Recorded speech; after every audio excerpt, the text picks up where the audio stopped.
Hello everybody, welcome to another live show.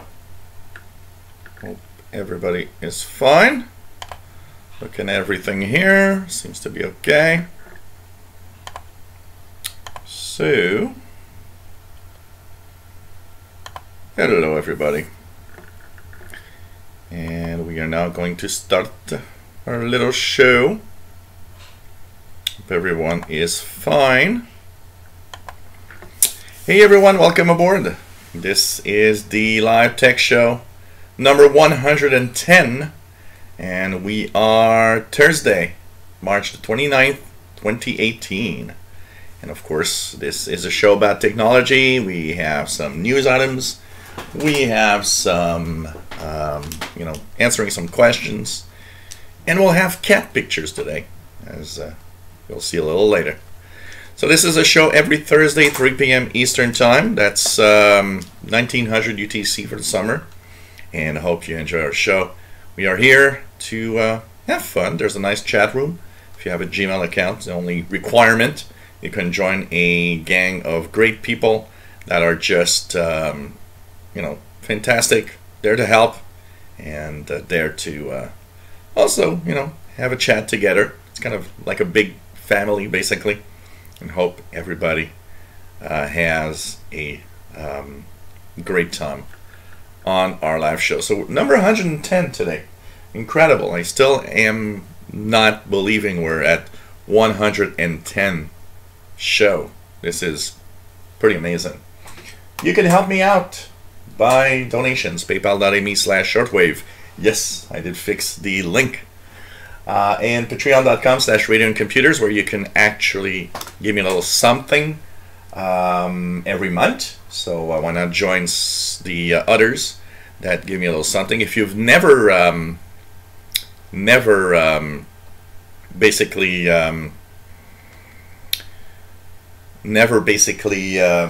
donated and you love the show, why not think about it? It's a great way to help me out. And of course, we have some stuff happening. I am installing right now, so let's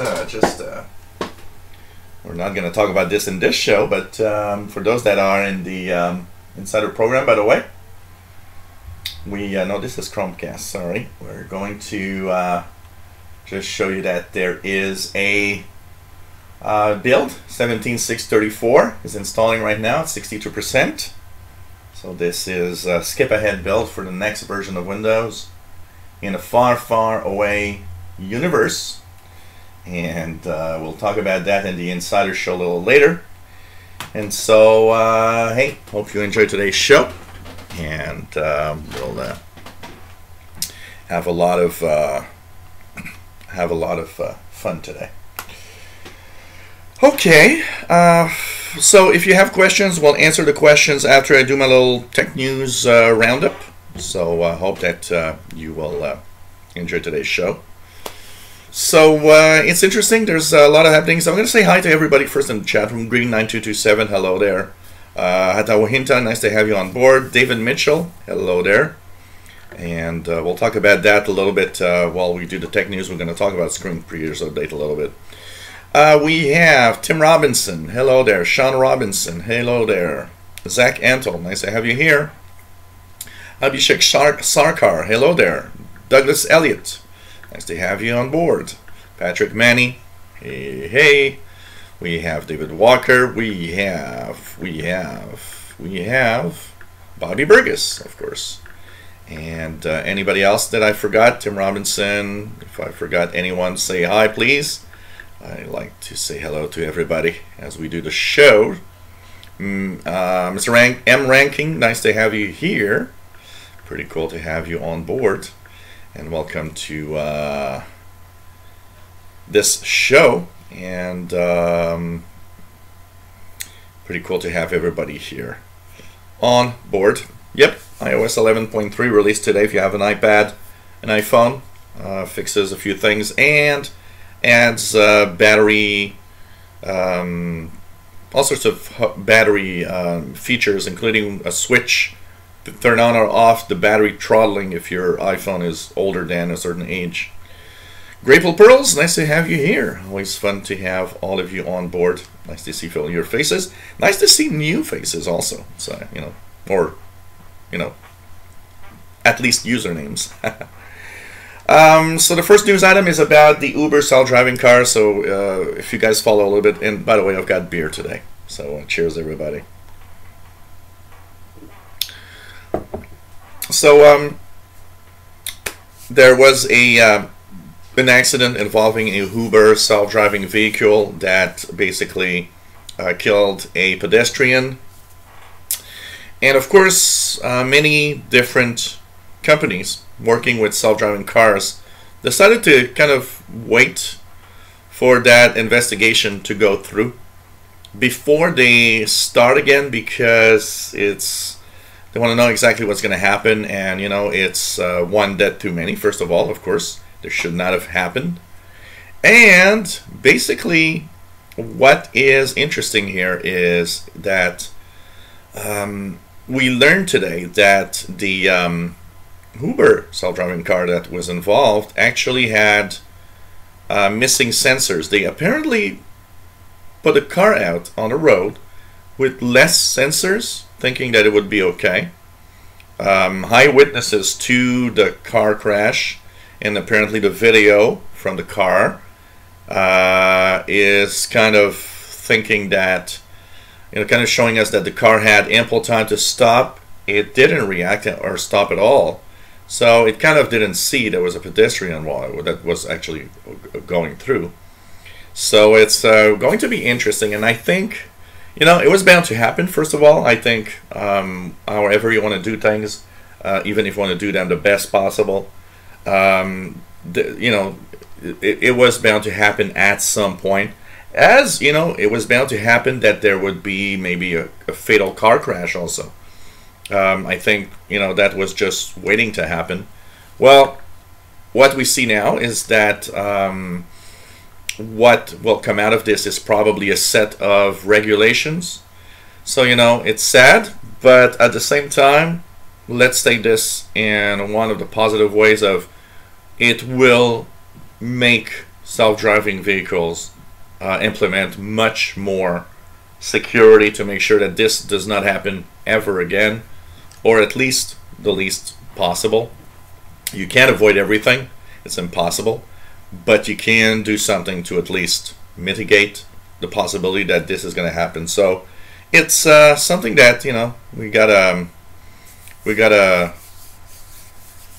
think about, and I think it's it's going to help because you can't stop. I don't remember with who yesterday, no, on Monday night I had a discussion with someone about self-driving cars, because there was a little debate between two guys that I don't know. We were at a bar, and two guys that I don't know, but I kind of walked in the conversation. I'm social like that, if somebody talks about something I like, of course we talk about it. And I joined the conversation, which was very interesting, because there standed two guys that were totally against self-driving cars, self-driving trucks of any kind. And of course, these two guys that talked about it were guys that were not very technological. So they weren't the kind of guys like us that, talk about technology every day. So they were in the, I don't want to have something on the road that doesn't have a driver in it, because they're saying what they thought was that basically cars that are self-driving are dangerous, which is kind of interesting to see how some people see that. And I was telling them that I work in technology, and that as every report that came out as of now from Google self-driving cars, from any company that has self-driving vehicles, seems to show that no, it's the other way around. Self-driving cars are actually much better at security and are going to actually make the roads safer than having human driving cars. So basically, what, but you know, they couldn't be convinced. And I think that is also something that's interesting, because it made me realize that people that are not technologically inclined are scared of the technology that's coming much more than probably us that are more technological. You know, that said, self-driving cars are here to stay. I mean, it's just a start, and I mean, it's going to be something we see every day on the roads at some point. So there's going to have to be simply a set of regulations, I think. But it was a very interesting discussion, and what I like about a discussion with somebody that is just, you know, let's face it, when you're inside the technology all the time, you have your point of view, you have your way of viewing things, and having somebody that's outside that will give you a different viewpoint sometimes opens your eyes that, yeah, okay, we got to not forget that we are all not at the same level here, and not everybody has actually thinks that these are safe, basically. So kind of cool, and really an interesting topic, I think. But you know, let's face it, these are going to be here. One of the aspects that I was totally, because we talked about self-driving cars, but we talked about, because one of the two guys came with the fact that, well, you know, people are going to lose jobs. And I was like, oh yeah, absolutely. I mean, I'm sure, you know, let's just take Uber out of the equation. If you have regular taxi in your city, it can tell you one thing, is that the taxi drivers will, you know, the taxi companies, they want the drivers to go out. And look at truck driving. Truck driving, you know, once these self-driving trucks are on the road, I'll tell you one thing, truck drivers' jobs are going to be something that's going to be going on the out also. And, you know, and they were telling me, yeah, but, you know, we can't replace a human and so on. And I said, well, you know what? What will make these work is because a truck doesn't tire. I mean, a truck can actually go on the road and be there 24 hours. You don't have to take a nap. You don't have to take a little 6 or 8 hours to, you know, sleep. There's a lot of things that are going to happen. And, you know, it came up also to the subject of jobs in the future. You know, well, if nobody has a job. And, you know, I was kind of pointing out, well, you know, things are moving ahead in different ways, but the economy is still rolling. I mean, I was giving the example of, you know, here in Canada in the 50s, like in the United States, in the 50s, 60s, Canada, United States were producers of all sorts of technologies. We were making things in Canada and selling them to the world. The position that now China has. But all of these jobs of making something are gone today. But we don't have less people working. We have as much people working. We even have some of the lowest, you know, rates of unemployment in years. So, you know, I think it's going to shift. And I don't know. We're going to see what's going to happen in the future. But, you know, self-driving cars and trucks, they're coming, and they're going to be there, and they're there to stay. I think we're just going to have to live with it. Facebook. Doesn't seem that there's a day in the past couple of weeks where Facebook isn't in the news. So, basically, we, of course, you know, big scandal with the Analytica scandal, Cambridge Analytica. And, you know, it showed that, of course, Facebook has flaws of all kinds. But, you know, now that that has happened, there's tons of other things that, you know, people are showing up. And things that, you know what, most of the articles that I've read, I saw Grable Pearls sharing one through Twitter about, you know, the phone records and the contacts and all of that. And that's nothing new. I mean, it's new for maybe people that really don't look at what Facebook is doing. For me, that wasn't new. It was I knew they were actually looking at the logs of your calls and everything. And we gotta, there are two things here, and I don't want to defend Facebook, because Facebook, I think what's happening to Facebook is really, really, it's really good that this happened, because from now on, Facebook will be a different beast. It will be a different company. It's going to be more careful about what it's doing. But basically, Facebook is there to get information about everybody and what you're doing. Part of it to make money, that's for sure. That is Facebook, and it's the way Facebook is constructed on making money. But what is also interesting with that is that there are a lot of things that Facebook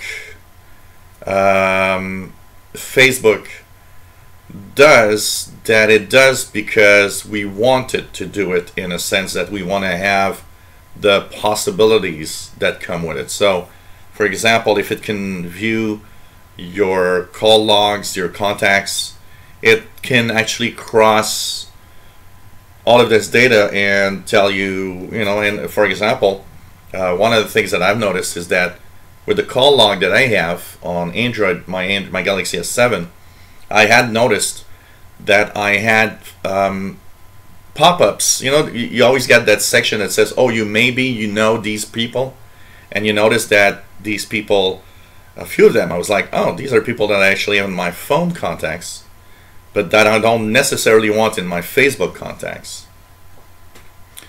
But it's just it's a mix of all sorts of things, and it's really interesting to look at how Facebook is working. I made a video yesterday how to download all of the data from your Facebook page and understand how to view the data, which is a nice tool, and it's amazing. And I'll have another video about this, because I have been using a add-on in Chrome that actually looks at all the Facebook stuff, and has already started to do a profile of what I like, what I don't like, what I'm probably going to buy, or whatever. And it's going to be interesting, because I'll make a video with that data, because that data will tell you, well, look at that. If that, just that little thing there is, if just viewing my page, you can actually know what I like, what I don't like. So imagine Facebook, what we see is the surface of Facebook. And, Mark Zuckerberg, and they wanted to also talk about one factor, is that third-party apps aren't able to get as much data as Cambridge Analytica was able. That happened many years ago. It was a different Facebook. So today it's a little more closed down. So they're taking, some incentives to try to make something. One of them is, of course, they announced today that they'll be waiting to before they actually accept other third-party apps, and they're going to make a set of new rules. So, it's I think it's good what's happening, because it's making everybody realize what Facebook is all about. And also, it's interesting and it's good at what's happening, because Facebook will be different from now to the future. So, it's going to be a different beast. But Facebook is very different already from that.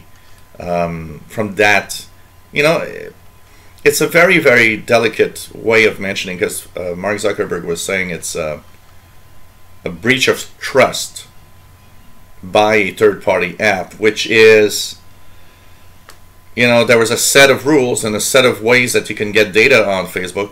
One third-party app decided to go all the way and steal as much as it can from it. So it's kind of a data theft.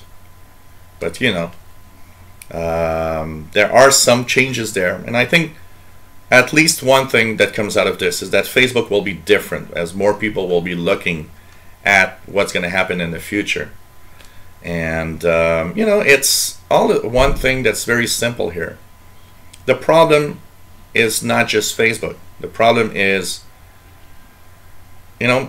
make a profile that is, it's make a profile that doesn't reflect too much who you are. Don't give too much information about what you do, what where you work, and all the details of your life. Because the more you give, the more they know about you. But it's not. It's, for me, what was surprising and what's happening right now with Facebook is that a third-party app was able to get so much data.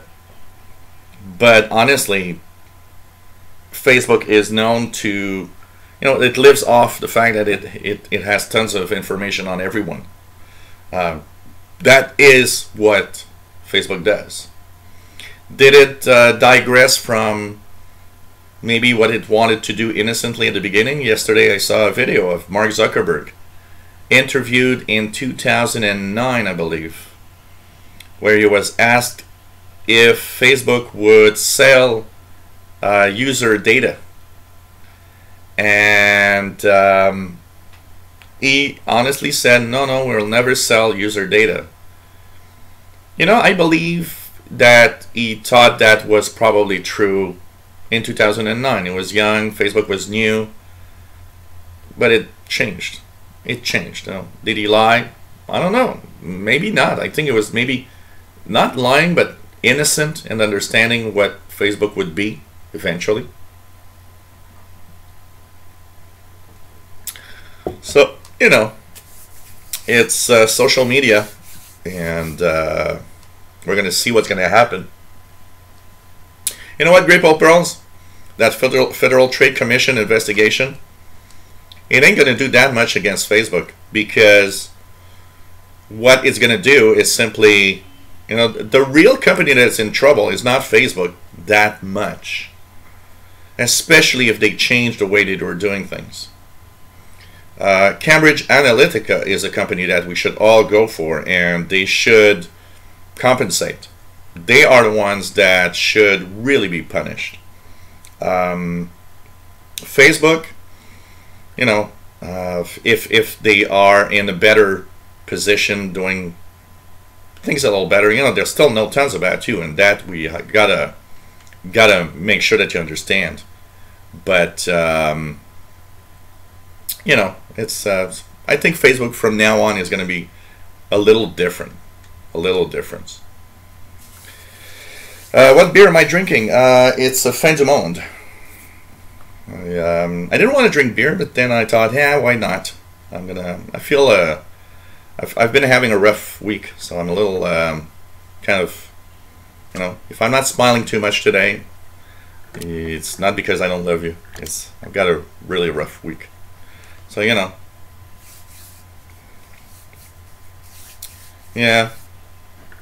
There will be some regulations probably at some point, but I don't know what's going to happen. So, Okay, what else is there?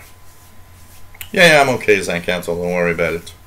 Some of the things that sometimes happen in the week, Mwah. Here we go. Here's a kiss. It's for you, Tim. Oh, God. Redstone, Windows 10 Redstone. So that's the code name. I get asked that question all the time. What's Redstone? That's the code name used by the internal builds at Microsoft. And basically that name is going away. The last Redstone code name used will be with Redstone 5, the next version. And after that, it's going to be a naming system with like the years and the version numbers. So it's going to be like 19H1 for 2019, the year, and the first version, version of the year, and H2 for the second version. So that's kind of interesting. They're changing their ways. Big reorganization today, by the way, in Microsoft. I was reading that just as I was about to come on the air. Terry Myerson taking down, basically it's taken down, and there's like the divisions of Windows. Devices are separating. There's a lot of things, and basically it's kind of interesting to see what's happening with Microsoft reorganization. And I think we're gonna have some changes as we go on, basically, and it's gonna be interesting to see the future of Windows. That is one hell of a fight that was taken by Oracle. So for those that followed this, it's Oracle that has, of course, that purchased Java many years ago. Now they looked at Android and understood that there was that Android, well, Google stole, pretty much it was a copy and paste of code from the Java API to Android. So what happened is Oracle brought Google to court, said, hey, you stole our code for Android and you owe us $9 billion in copyright fees. Google, of course, went a little further. They complained, said, no, we don't. We're not that bad, and that code isn't yours anyway, and so on. Well, a judge decided yesterday that, yeah, you did use Java code without asking for permission, and you did bad. And yep, Android is built with tons and tons of code that comes from Java directly.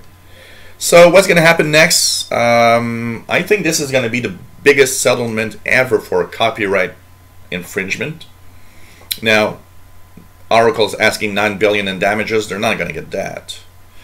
The biggest infringement yet was what, 1.3 billion. I wouldn't be surprised the Google one here may be at 2 or 3 billion, because it will be dependent on how much money Google made with Android, which is a lot. So that's going to be interesting. And I think you steal code, I won't. That's life. Prit Anand, nice to have you here. Windows 10 File Creators Update is reached 90.4% of all Windows 10 PCs, which is a very interesting thing. And there's a few things I want to say about that, because there was a very interesting article from Tarot.com about the number of PCs actually running Windows around the world.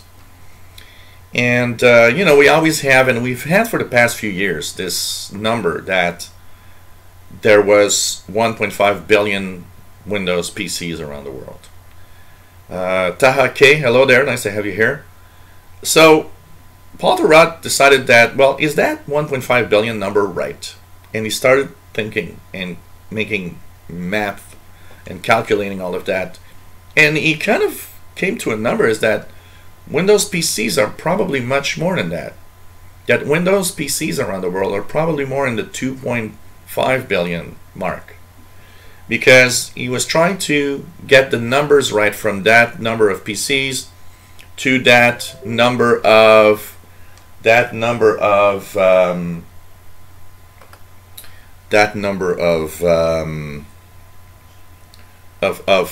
600 million number from Windows 10 that Microsoft kind of gave us at some point. And basically what happened with that is the fact that in his calculation he kind of understood, well, you know what, there's a lot of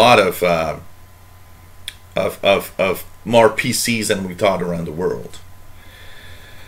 90.4% is actually a very surprising number. That's also something because statistically, when we reach around 80% of one version of Windows hitting a majority of platforms, it pretty much stagnates there, because the 20% left is going to be business. And business, we know, takes a lot of time before they actually move on to some new versions.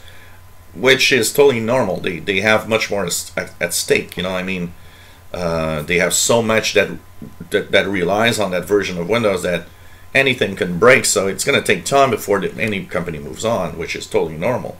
Companies typically don't want to move on. If they could stay put to that version all the time, they would do it. And it's understandable because it's a complex ecosystem.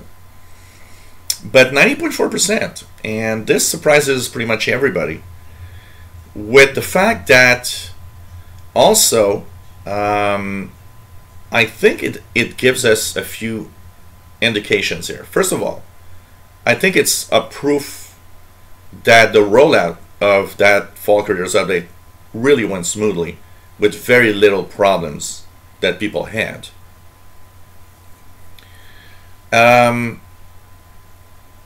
Also, what it proves is that the rollout was the fastest ever, and you know, we can't really see numbers from the past that much, but what we pretty much know, not only is it the fastest Windows 10 deployment of any version yet, it's almost the fastest deployment of any versions of Windows ever. So that's pretty impressive. I think Microsoft is probably very happy at this. And the interesting thing about that is, as we are just going soon to Spring Careers Update, I mean, this is pretty cool to see that, you know, pretty much everybody will be at least the Fall Careers Update as we get through there.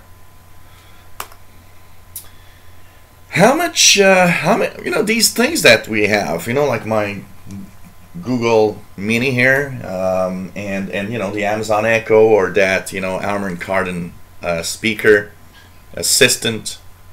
You know what? It's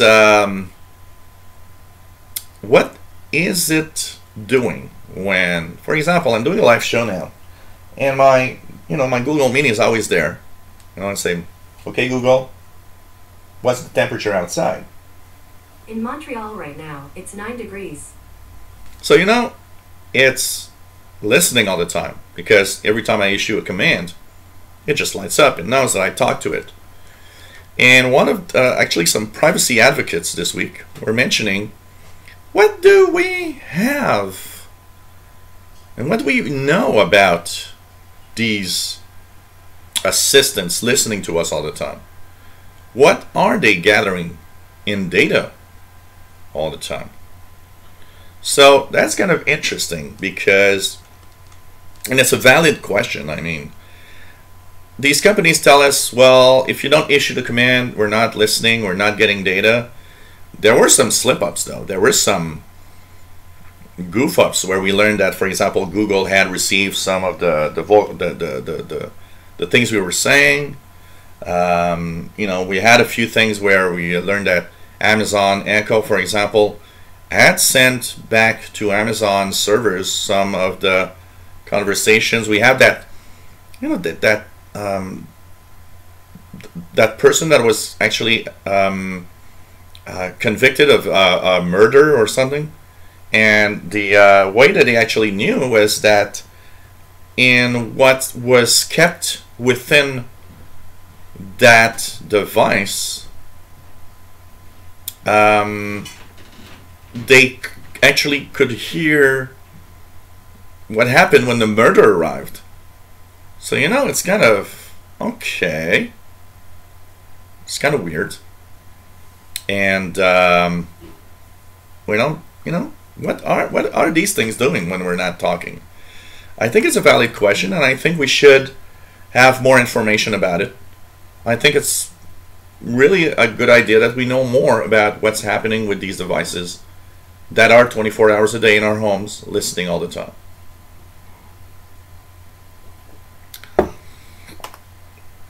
It feels like the Spring Creators Update. It feels like spring, right? Actually it does today here really a lot. It's but it's right now plus 11 Celsius, which is something like in the 50s. That's beautiful spring weather now today. So 17133 is the official build. We now know it's RTM. It's the official number of the Fall Careers Update, Spring Careers Update, sorry, or version 1803. I like to call it version 1803 better. So of course I've upgraded my computer.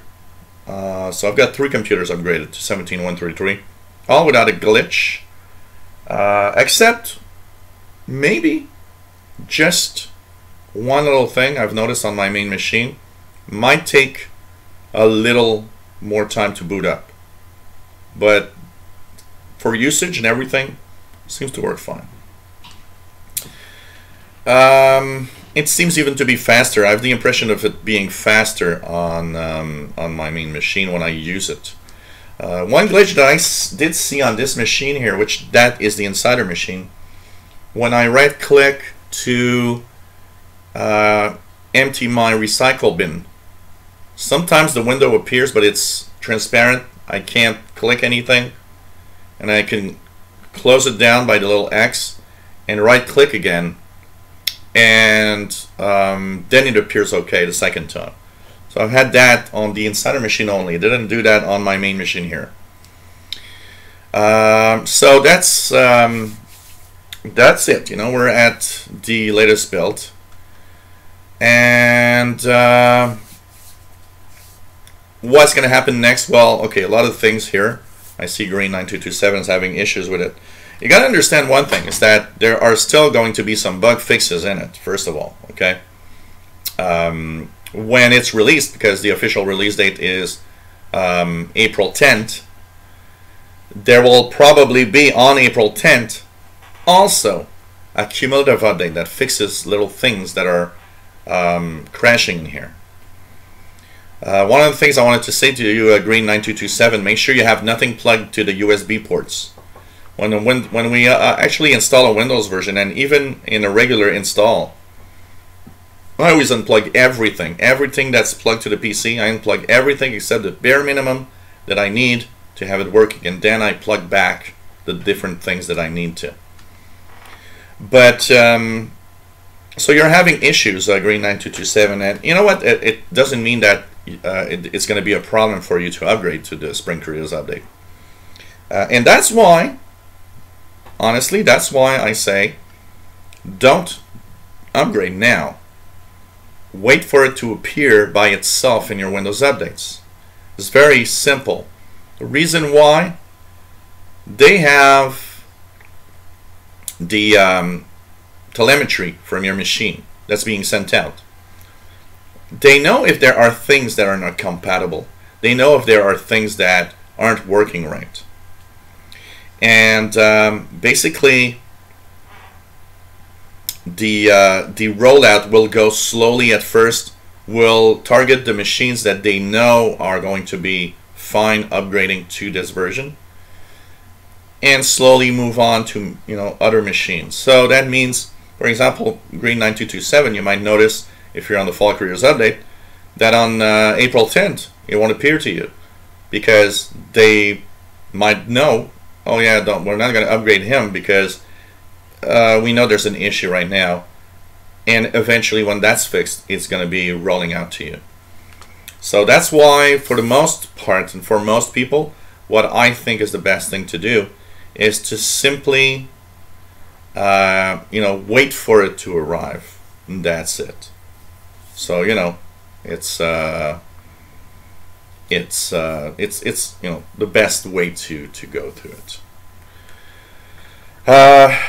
You know, I think one of the biggest features of the Spring Careers Update is timeline. I think that feature, plus lots of fluent design around the environment, around the interface, are two of the things people might notice the most.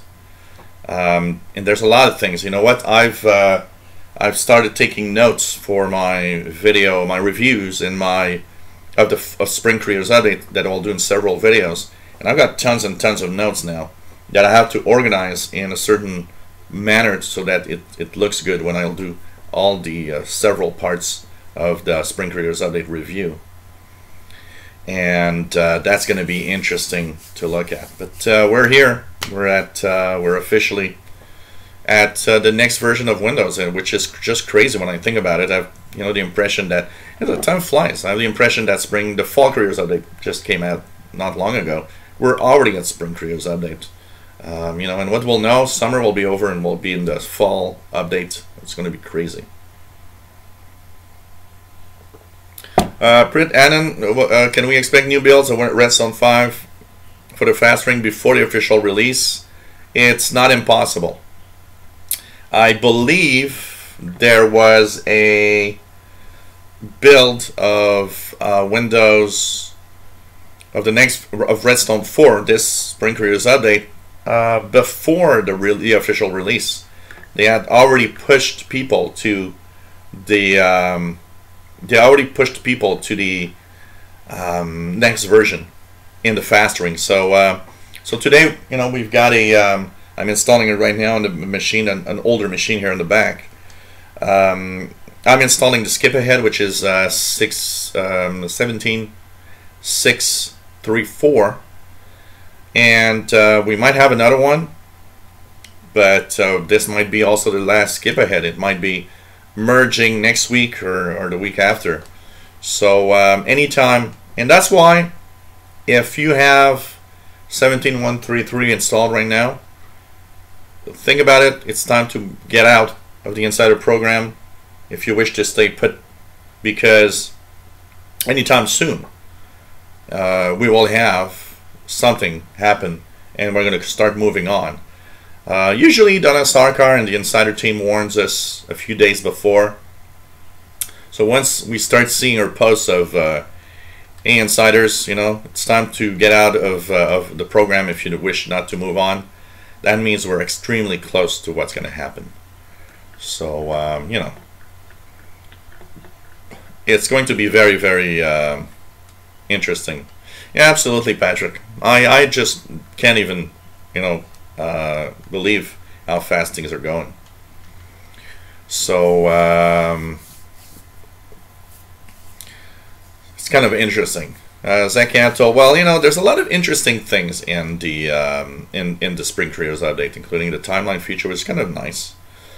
One of the things I'm looking for, and will be in the next version, will be possibly the copy to clipboard, the cloud clipboard. So meaning you can copy a file on one machine, paste it on another one, which will really, really be great, honestly. So it's Green 9227. So David Walker's opted out, which is your usual way of doing things. You opt out, and at some point you get back in, and it's okay.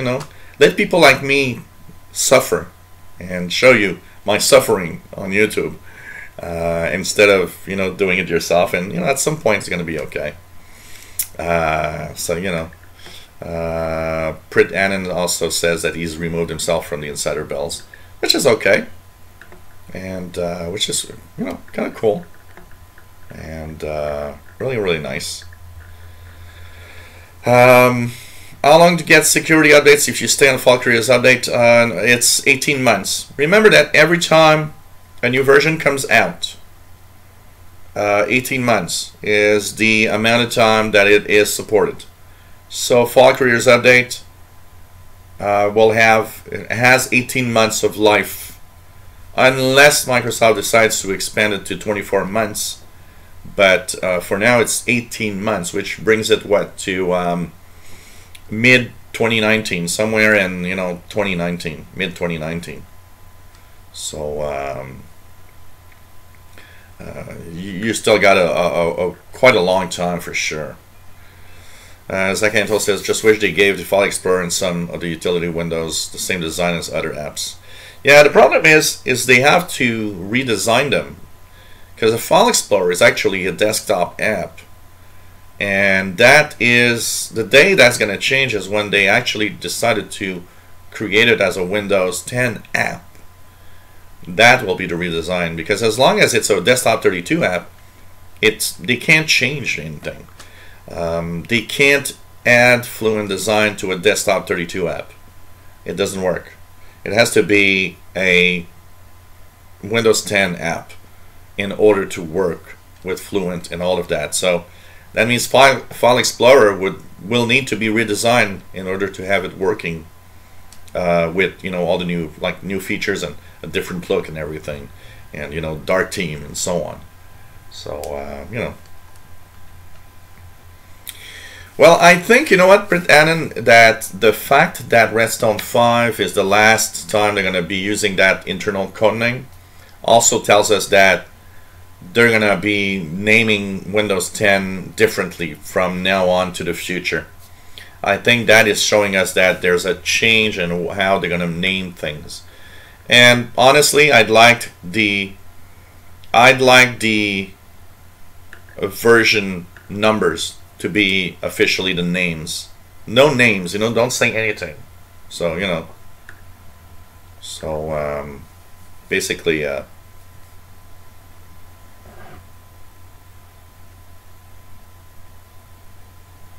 going to be interesting to see what's coming in the future for that. Yeah, Zach, well, Windows 11 is not something that's happening.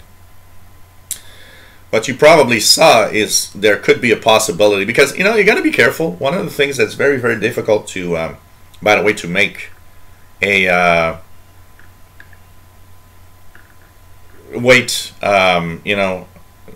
because there's so many fake videos out there that show things that are not real, and we've seen it a lot with Windows 10. So you got to be careful with what we see. But I'd like that. A taskbar that blends in with the background. Actually, that'd be really, really nice. Yeah, version numbers.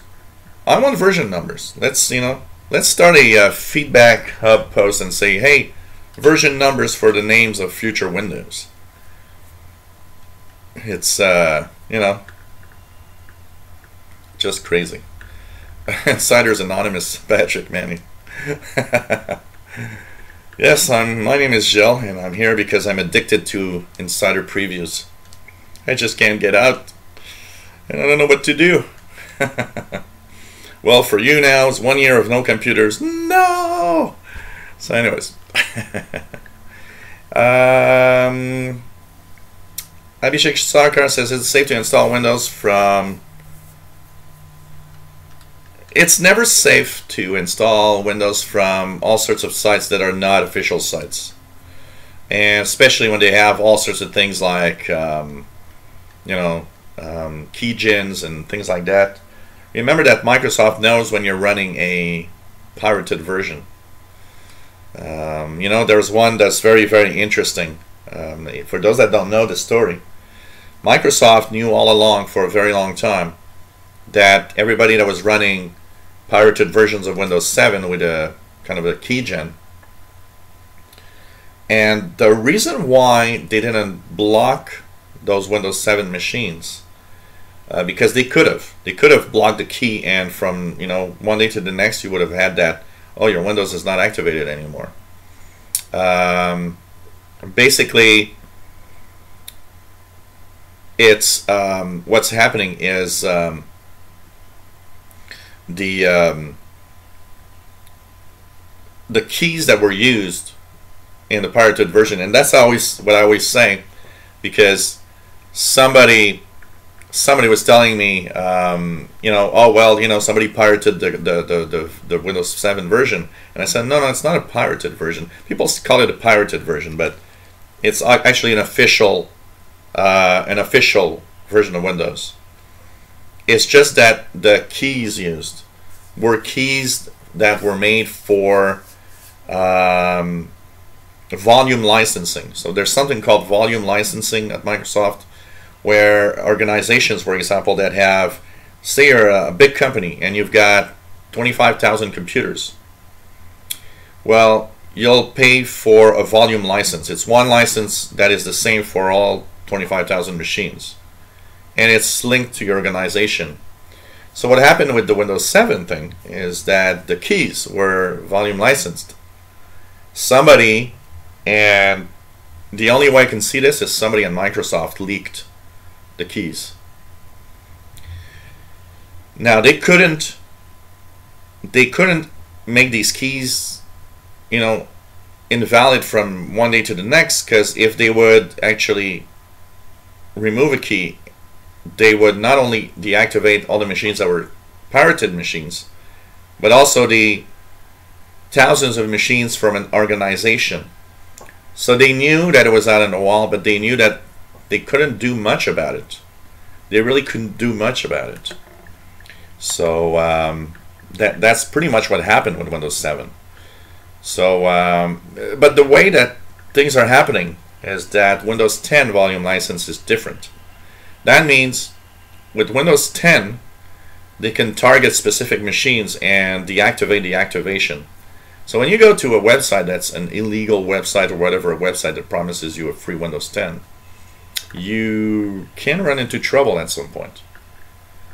So, well, Atawahenta is better dying laughing than in any other ways of dying, I think. You know. We'll see in the newspaper, well, you know, we found her in her apartment, and the only thing I can say is that she had a big smile on her face when we found her. So, let's not think about that. Oh, man.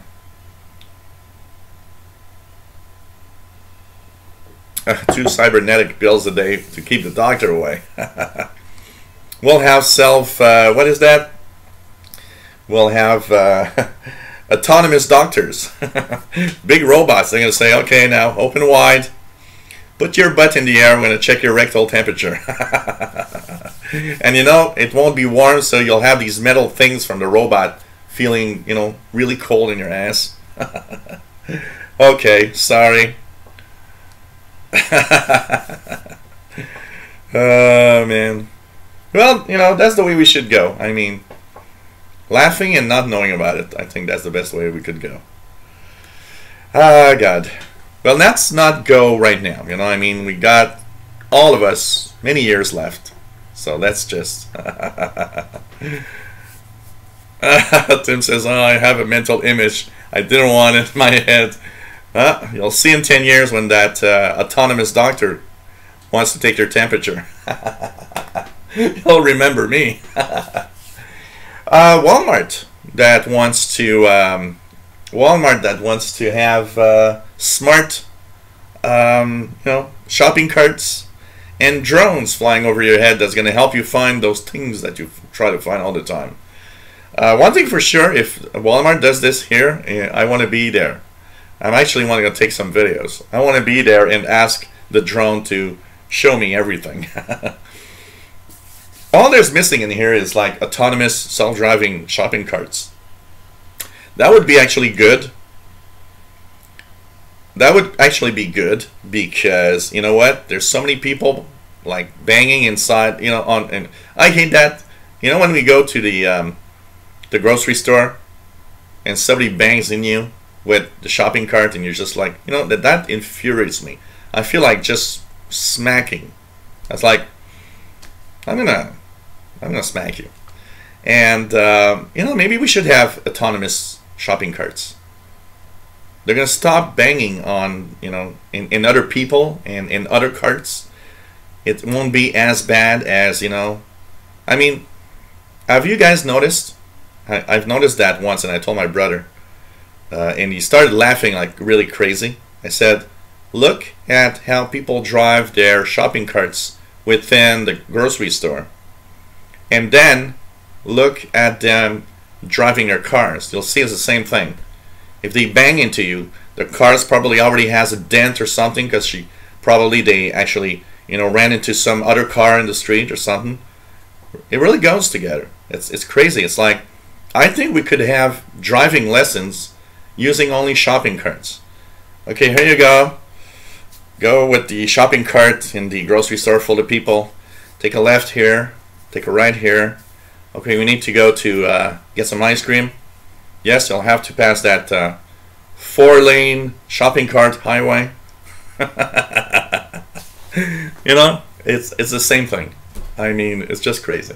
And my brother was like laughing his head off. And I remember we got back in the car, and one of the women that actually banged into us, that is the true story, guys. one of the women that actually banged into me, actually with her shopping cart, she when we were in the car, we actually, you know, I immediately noticed it was her. She got in her car with like 40 bags, and when she got out, she actually slightly pushed the car in front before backing up. And I was like, told you, they drive the same way on the road that they drive the shopping cart in the grocery store. You know what?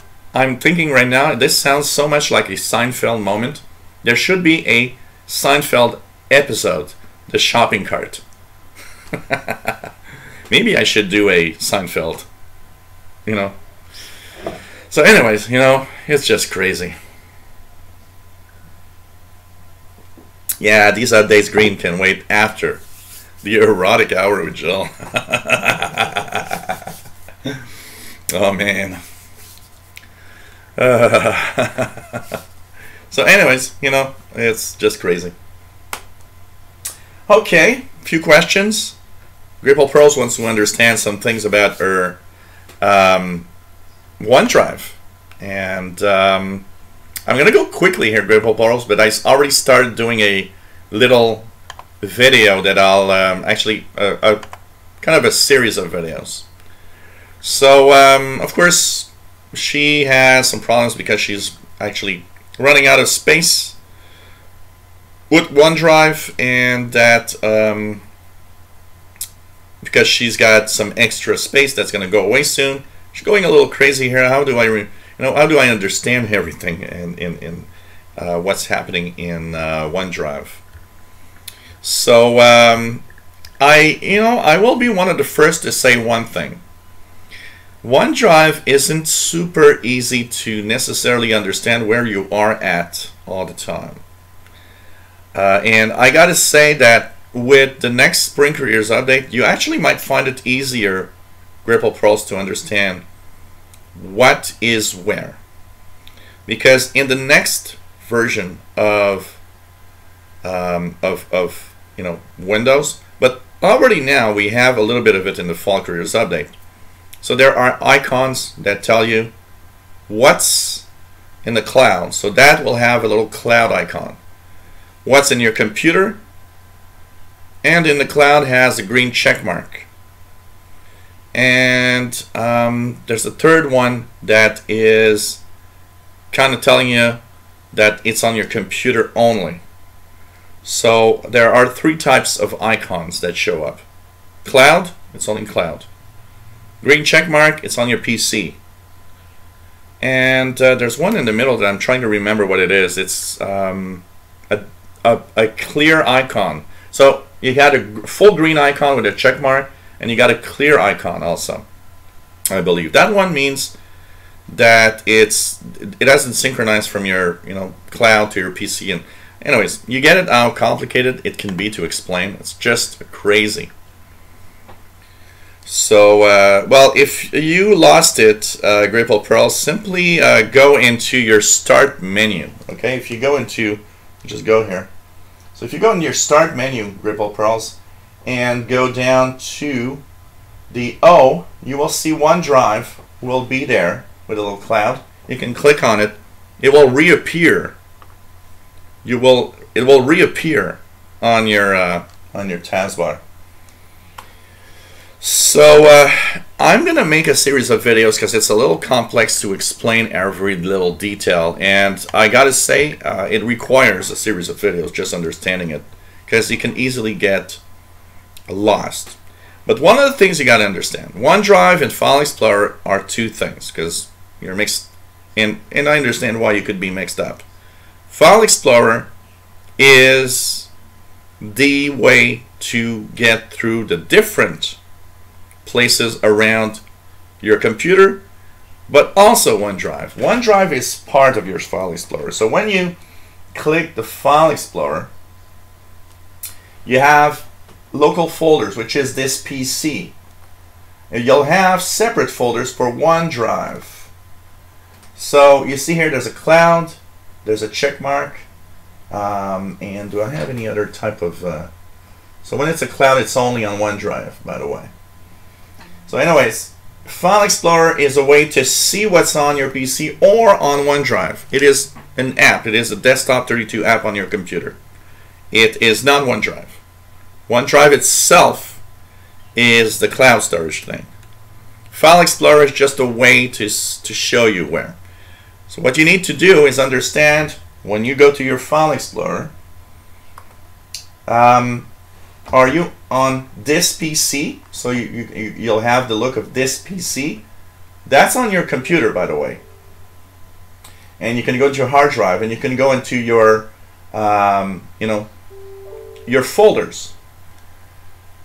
And you'll have OneDrive. So you can compare, for example, images in this PC and OneDrive, which are two different things.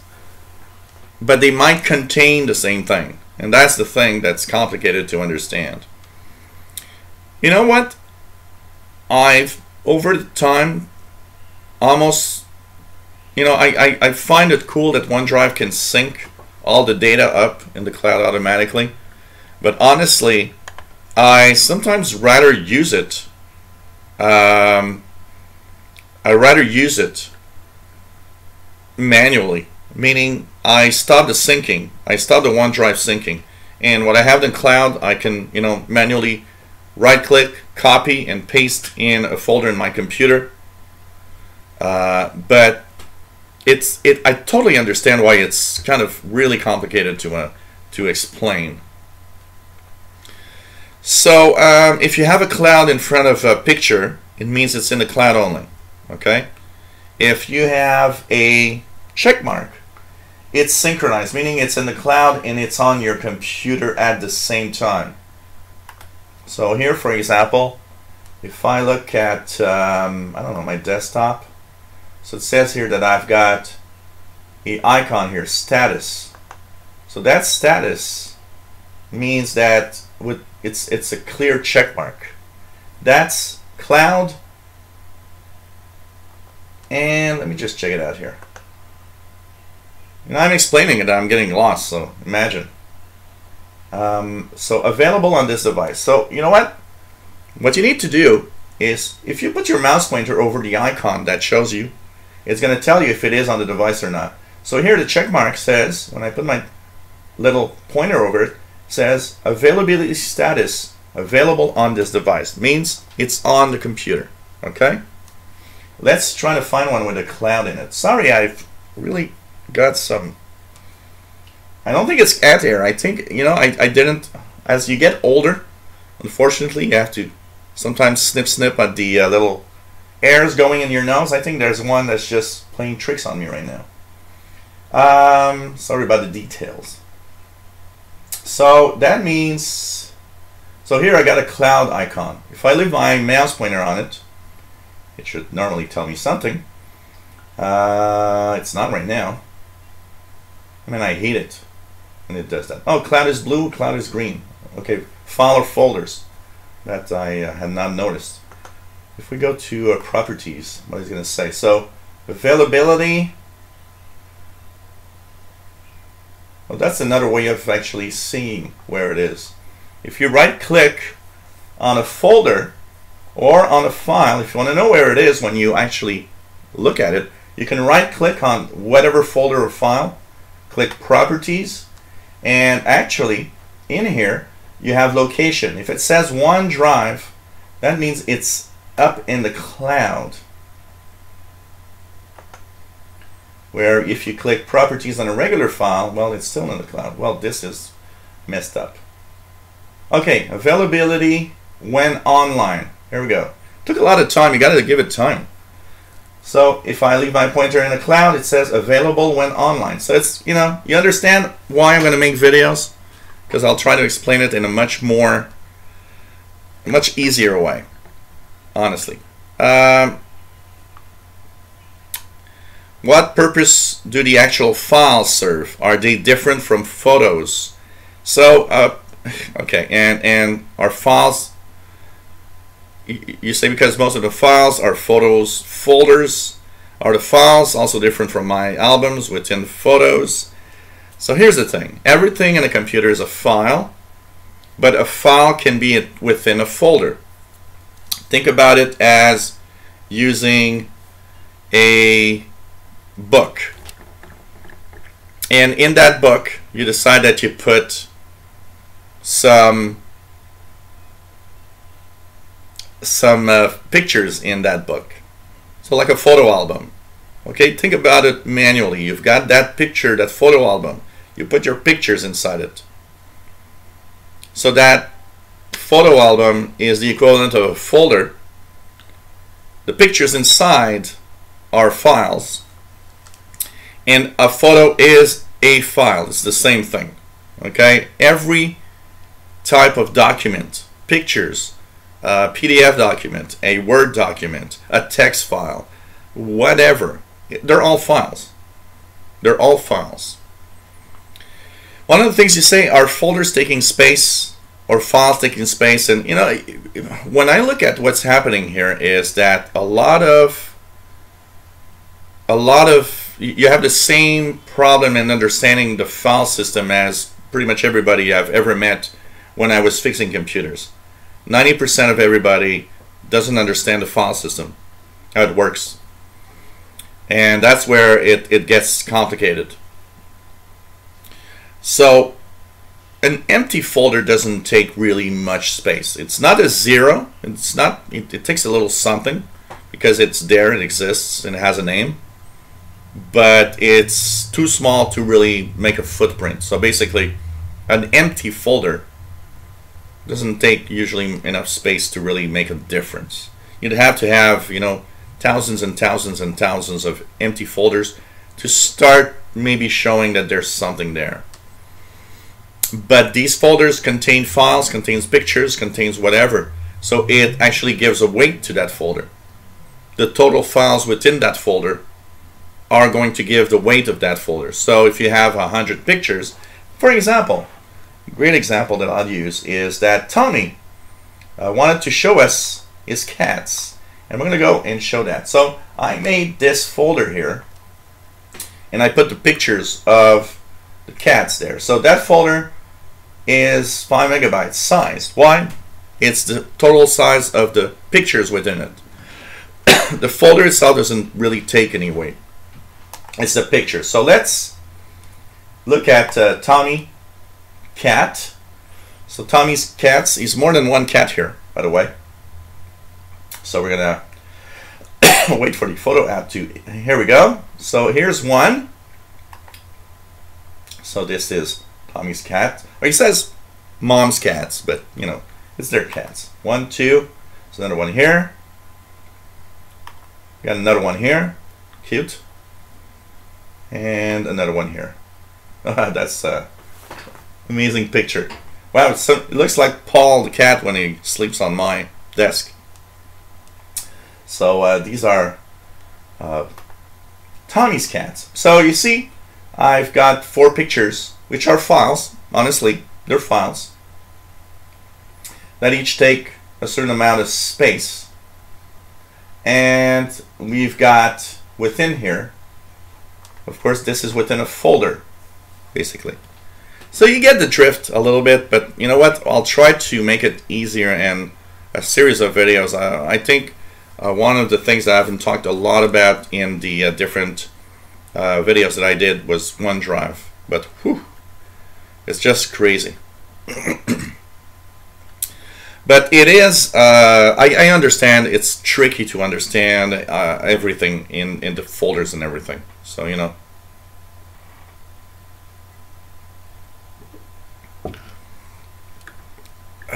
So anyways, we'll try to make it better and make it easier in a series of videos. And they're not going to be that long. Probably next week I'll post some of these videos. But it's crazy, and it's understandably crazy. And you know what's making it even more difficult is because it's difficult for people to understand the differences between also, you know, the photo app showing you pictures. It's a little bit like Word. Example, and the photo app is the same thing. When I, you know, open up Word 2016, one of the things I hear all the time is, oh, when I open Word, my files are in Word. So they always tell me that. And here on the left side, you see, These are all documents that I've created using Word. So people have a tendency to say, oh, my files are in Word. But in reality, it's no. This is a way that Word has to show you your documents that you've been working on. But they are not in Word. It's a wrong way of thinking. The photo app. So in the photo app, you'll say, are my photos in the photo app or on a hard drive or in one, they're never in the photo app. Your photo app, think about it as a window to your pictures. So it's like looking at a window and every picture you have is out there in the window, outside the window. But the thing is, if you remove that window, if you go outside and open the door, you still have access to all these pictures. They're still there. The window is only one way of showing you the pictures. And it adds different possibilities, removing red eyes and stuff like that. But if you close the window and you go out the door, the pictures are there. They're stored on your hard drive or in OneDrive, or depending on how you did things. Because what is also very difficult and probably mixes you up here, Photo app will show you pictures, okay? And you've got a Galaxy S7 Edge. So when you take pictures with your phone, the pictures are actually, if you have Cortana installed, actually automatically sent to the OneDrive folder. So you will actually, and I see this all the time. I take pictures, I go somewhere, I take pictures. For example, the other day I took pictures of my birthday party. Well, the next day I just opened up the photo app and I noticed that everything that I took as pictures are there. I even have Cortana telling me, oh, by the way, I made you a fantastic album for March 20th pictures. It's like, oh, okay, which were all my birthday pictures, which is kind of nice because it puts everything together automatically. But it also mixes up things, because then you see the pictures in the photo app and you're like, well, they're kind of in a photo app, and where are they exactly? Well, it's very simple. Your phone uploaded these pictures to the cloud, to OneDrive. So in OneDrive, they're syncing with Photos, but Photos is just a way to see it. If you use a file explorer, go into OneDrive and go into pictures, you'll see that the pictures you took are there also. It's really, really crazy. So the best thing to do, Grapple Pearls, you know what, is when you see pictures, first of all, the biggest problem with the pictures are when you are using an app. And this is true of every type of documentation, not just pictures. When you use an app, the problem with an app is you also lose the capabilities of knowing where these are actually stored. The app doesn't tell you. You see them. You don't have a true sense of where they are, and that's the problem of using an app like the photo app. I've never been fond of using apps anywhere. Even in Macs, when I had my MacBook, when I used my MacBook a lot, I always thought that photo app, Photo Boot, in MacBook is totally crap. It's one of the worst picture things that I've seen. So it shows you how even Apple doesn't do everything right. But when you use an app, you don't know where the pictures are. So it's very simple. So what you could do, and even in the photo app it works, by the way. Let's go back here, and if you want to know where they are, first of all, great proposals, okay? Because I totally understand the fear of losing pictures. So when you actually open a picture in the photo app, so if you see something in your photo app, okay, what you could do, yeah, photos, now it's asking me, I don't know why. If you right click in the picture, right click on it. There's something called file info on the bottom. When you click there, it's going to tell you on the left side all the information, including where it is.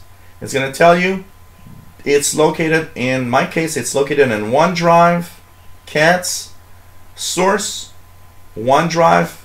Available offline means there's a copy on your computer. So that's how you actually will know if yes or no it's on your OneDrive or not. So then you can use the File Explorer. So here, for example, users, my username, OneDrive, desktop, Cats. If I'd use the File Explorer, I could also go here and follow the path. And you can actually copy that to your computer. It's really an extensive thing, but if you have folders, it's even better because you can copy the full folder. So in OneDrive, so for example here I'll go in OneDrive, desktop, which is bureau in French, then Cats. I can right click on that and click copy. And then I can go into any folders on my PC. So let's shut that down. I know it's very complicated the way I'm explaining it now, but so you can go on your computer anywhere and say, I'm going to go, you know, in whatever documents, and I will right click and I'll paste. And I'm making a copy that's just downloaded. There's actually arrows, little curved arrows that are saying that right now it's being downloaded or synchronized to my computer. But I totally understand your fear of losing pictures. And what you got to understand is right click on the picture. Is it in a OneDrive folder, or is it, if it doesn't say OneDrive, it just says c/ripplepearl/pictures, it's on your computer right now. It's all in the knowledge of knowing where it is available.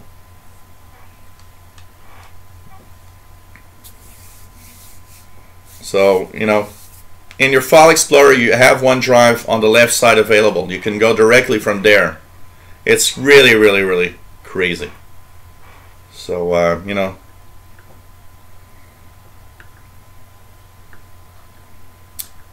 it's really, really crazy.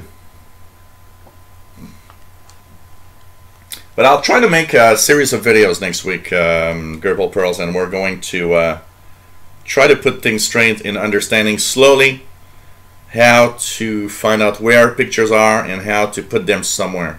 I think it's going to be the best thing. It's really crazy.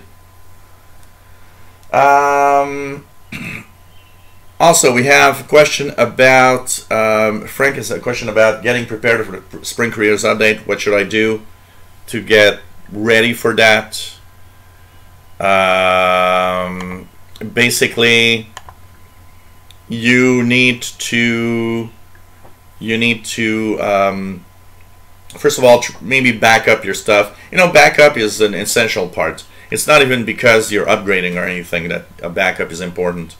A backup is always required. Having a backup of your files anywhere on some other media is important in order for you to understand that if your computer has a major glitch, your hard drive crashes, you're not going to lose your stuff. It's not just a question of because you're upgrading to another version, but because you're upgrading to another version of Windows, and because even though things go right for 99.9% of everybody, you could be in that 0.1% that has a glitch, and you'll be happy to have a backup of your stuff before, you know, you had upgraded, because you know you're not losing anything.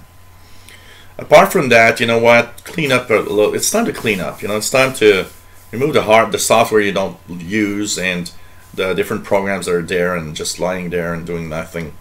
Try to you know, have your computer kind of at the minimum required to work and do whatever you want. And you know what, it's just going to work. And the thing that I would like to say to everybody that wants to upgrade to the latest version, wait until it appears to your Windows Update. It's the best thing you can do. Don't force it.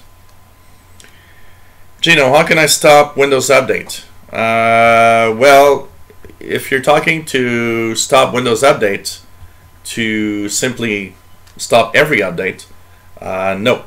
And I will not even explain how to do that because it's not something you want to do. You want to have Windows Update. It keeps you secure. As soon as you miss updates, your computer is insecure and you are going to have problems. But if you're talking about stopping them because you don't want to have the latest version, so for example you're saying I want to stop Windows Update, I don't want to have that Spring Creators Update thing. Well, what you could do is go into your internet connection. So you go into your settings, and here you go into your internet connection, network and internet. If you have an Ethernet cable plugged in, you'll click Ethernet on the left side. If you have a Wi-Fi, you click Wi-Fi. Then you click the name of your connection. And there's something called metered connection. You can turn that on. Metered connection will still let the security updates go through and will stop the major update from arriving. So Spring Creators Update is not going to get there. And you can turn it off to just bring back the regular updates, the regular big updates if you want to have Spring Creators Update later, for example. But the Windows updates themselves, I don't even think that it's important.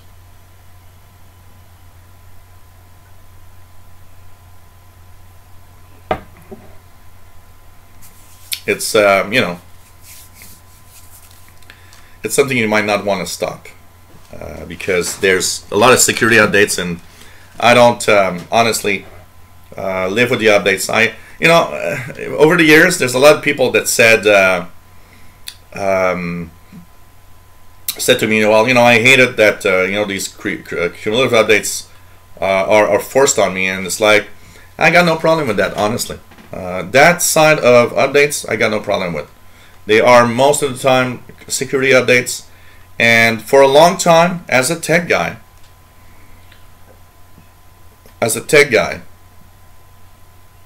it for a tech guy is that I've seen so many people that were not updated and that actually were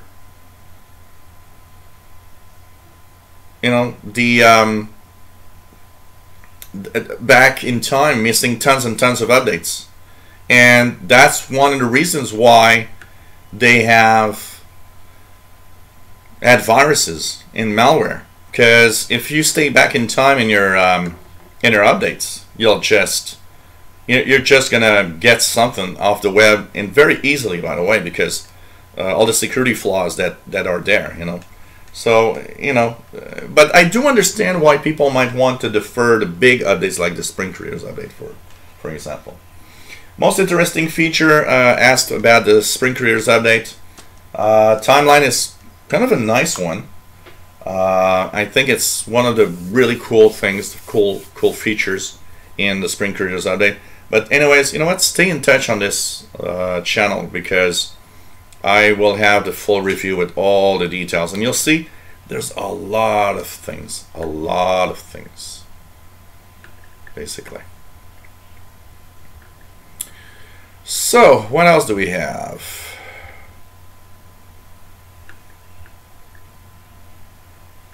Green says, I'm afraid of Microsoft forcing me on Spring Creators Update on accident. They won't respect my choice and metered connection. No, they will respect. It happened for a couple of days, but they respected. They are respecting right now. And okay, was it an accident or not? I don't know. But on metered connection, you're not going to have it as long as you keep it metered connection. It won't show up. It really won't show up. So it's just. Yeah, I did see what happened with those idiots. He's Bobby Burgess is faster than his shadow. in removing idiots. He's he's the moderator with the fastest draw. So this is the texture number 110. Hope everybody's enjoying, and we'll try to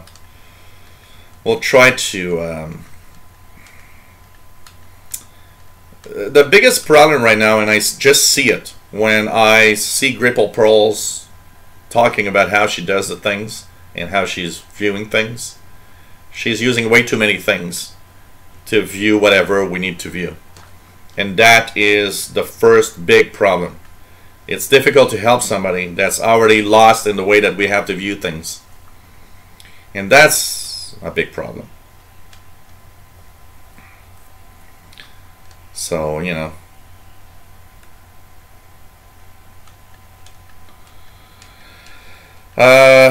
I have no idea yet, Green 9227, what my new computer will have. I'm waiting. I'm gonna wait a little later this year to see what I'll get. But you know, Rebel Pro says, "Oh, I got problems, all right." So it's like, you know, it's very difficult to explain to somebody when there's too many ways that that person can or is doing things, or if she's doing or he's doing things out of the ordinary, out of the way that you usually do it. I think the best and simplest way for Gripple Pearls to actually view the OneDrive stuff is to use the File Explorer. And in the File Explorer, to make sure that she has on the left side the panel there, which is called in the view. So what's the preview pane, navigation pane, preview pane. It's so difficult to understand what is what in these darn panes. It's a pain. The pain is a pain in the butt. So navigation pane, let's remove that. Okay, so the navigation pane. So when you go to File Explorer, go to File on the top, and actually you'll want to do that little arrow. Wow, this is you'll want to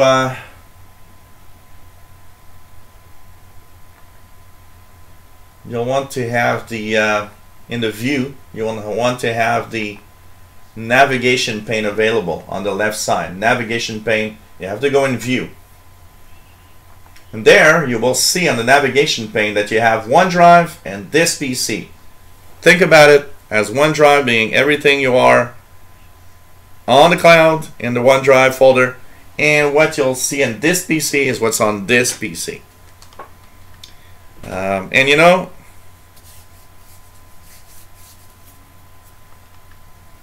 there's nothing to be scared about the Gripple Pearls.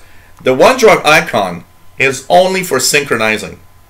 So that icon, the only thing it does is synchronize between your PC and the OneDrive. It does nothing else. Okay? So Gripple Pearls, use File Explorer. Make sure that you go in the menu at the top, you use View, and you go into Navigation pane. Make sure that there's a check mark in Navigation pane so that it appears on the left side.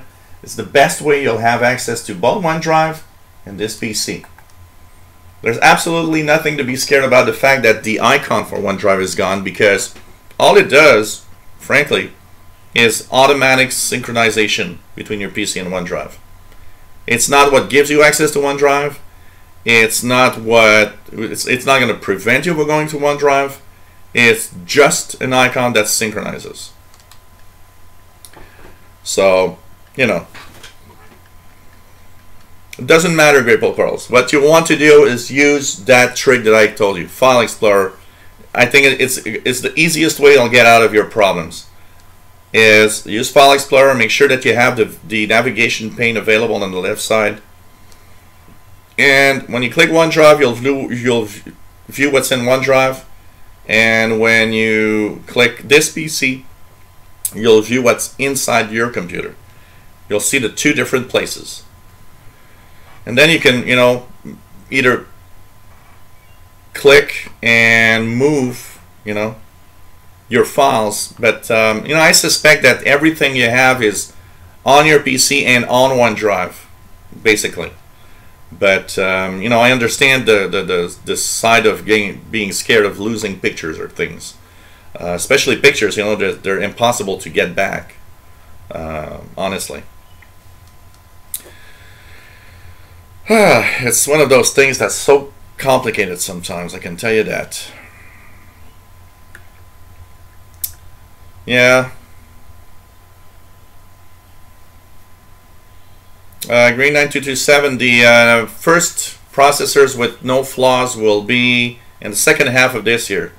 So sometime in, you know, August or September, we'll start having the first CPUs that have no meltdown or Spectre flaws in it. So that's kind of one of the things that's telling me, you know what, maybe I want to wait for a computer to have one of those CPUs instead. So, you know, for now, my computer's working really hard. You know, just looking right now, it's you know, 75, 80, 85%, sometimes close to 100% when I'm streaming at 1080p. But you know, it still does the job, and it's still quite fast as a PC, honestly. So, you know, I'm not in a panic mode of buying a new PC, honestly. So.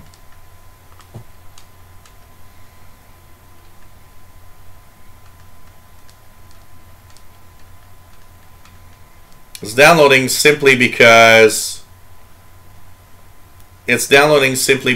Gripple Pearls, it's synchronizing the stuff probably, but there's something definitely going on. You need to have somebody, Gripple Pearls, that is that knows his way around, you know, Windows 10 and OneDrive and everything. Look at it, because you're in some kind of and you probably need a clean install on your PC, Gripple Pearls, also. I can tell you that. So, but you know, I can honestly say, Gripple Pearls, if your OneDrive was there on the taskbar, a lot of what you have is also on your PC. It's synchronized everywhere, a lot of it. So, you know,